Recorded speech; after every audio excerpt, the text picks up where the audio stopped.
नमस्ते। आज के इस खास विश्लेषण में हम सीधे एक बहुत ही दिलचस्प और प्राचीन भारतीय लोक कथा की दुनिया में गोता लगाने वाले हैं। एक भोले भाले साधु और एक बेहद चतुर बनिए की कहानी।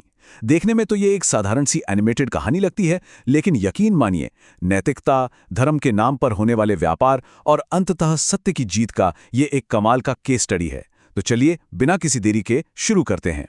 अब सबसे पहला सवाल जो दिमाग में आता है, क्या धर्म का व्यवसायीकरण या कमर्शियलाइजेशन कोई आज के जमाने की चीज है? बिल्कुल नहीं।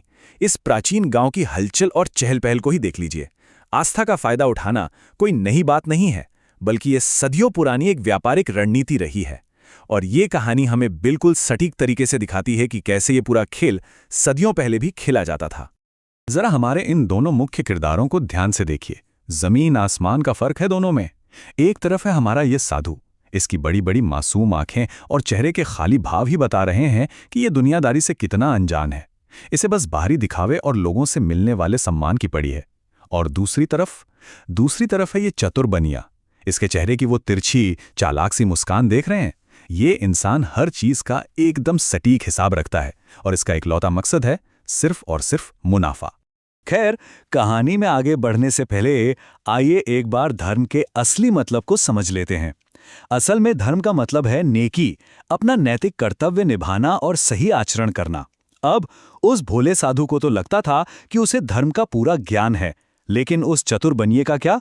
भाई, उसके लिए ये महान धर्म महज ग्राहकों को खींचने का एक बहुत ही शानदार मार्केटिंग टूल था, और कुछ नहीं। और ये जो बनिए की रणनीति थी ना, ये उसके शातिर बिजनेस माइंड को बखूबी दर्शाती है। जरा उसके कदम देखिए। सबसे पहले उस सीधे साधे साधु की झूठी तारीफों के पुल बांधकर उसे अपने जाल में फंसाना। दूसरा कदम, धार्मिक प्रीमियम के नाम पर रोजमर्रा के सामान की कीमतें रातों रात आसमान पर पहुंचा देना।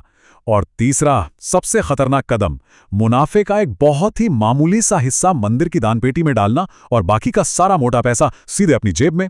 मतलब उसकी ये चाल सच में हैरान कर देने वाली थी। इससे और अच्छे से समझने के लिए बनिए की इस चाल को देखिए। उसने अपनी दुकान के बाहर बाकायदा एक बड़ा सा बोर्ड टांग दिया कि यहां हर चीज धर्म के नाम पर बेची जाती है।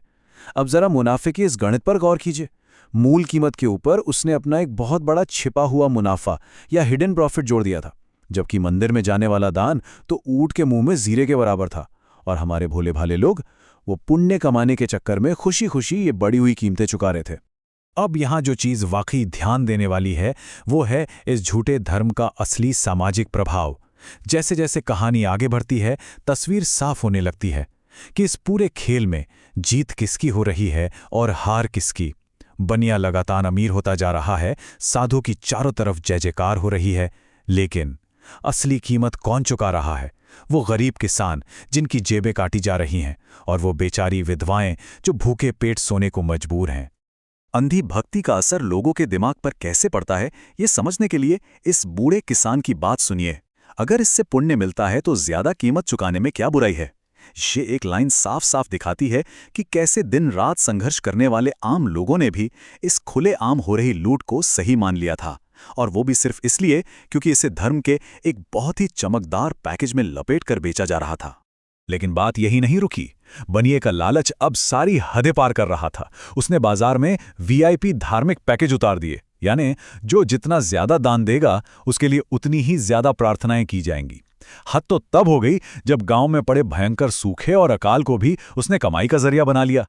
प्रीमियम रिलीजियस प्राइसिंग के नाम पर खाने पीने की कीमतें इतनी बढ़ा दी गई कि वो आम आदमी की पहुंच से ही बाहर हो गई। जरा एक पल के लिए रुकिए और उस थकी हुई भूख से बेहाल विधवा की बेबसी को महसूस करने की कोशिश कीजिए।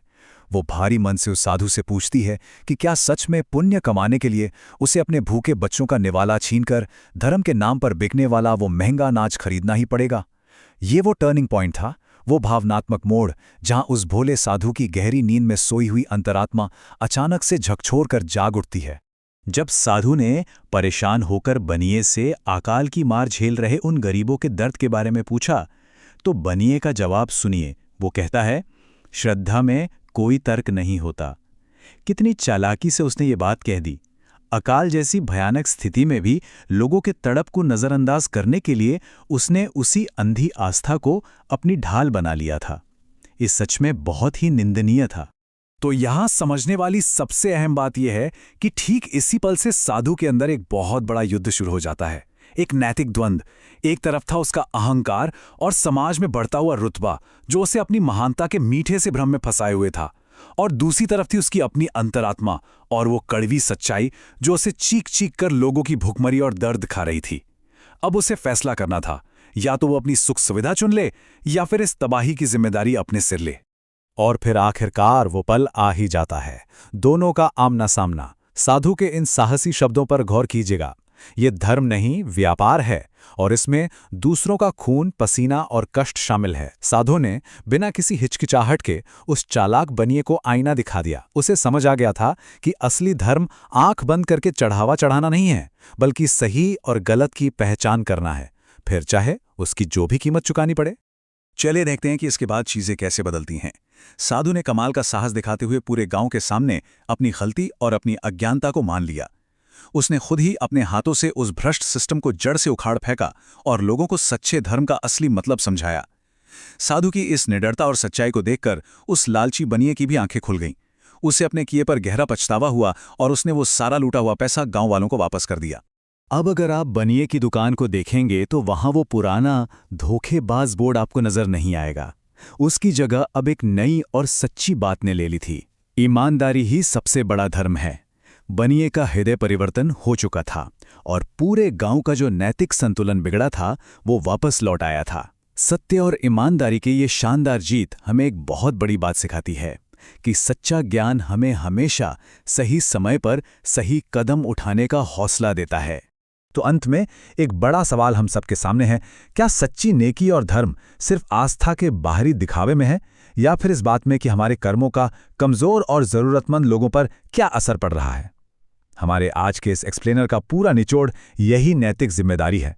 मैं आपको इसी गहरे सवाल के साथ छोड़े जा रहा हूं ताकि हम सब मिलकर अपनी ईमानदारी, अपनी आस्था और अपने असली कर्तव्यों की परिभाषा पर एक बार फिर से विचार कर सकें।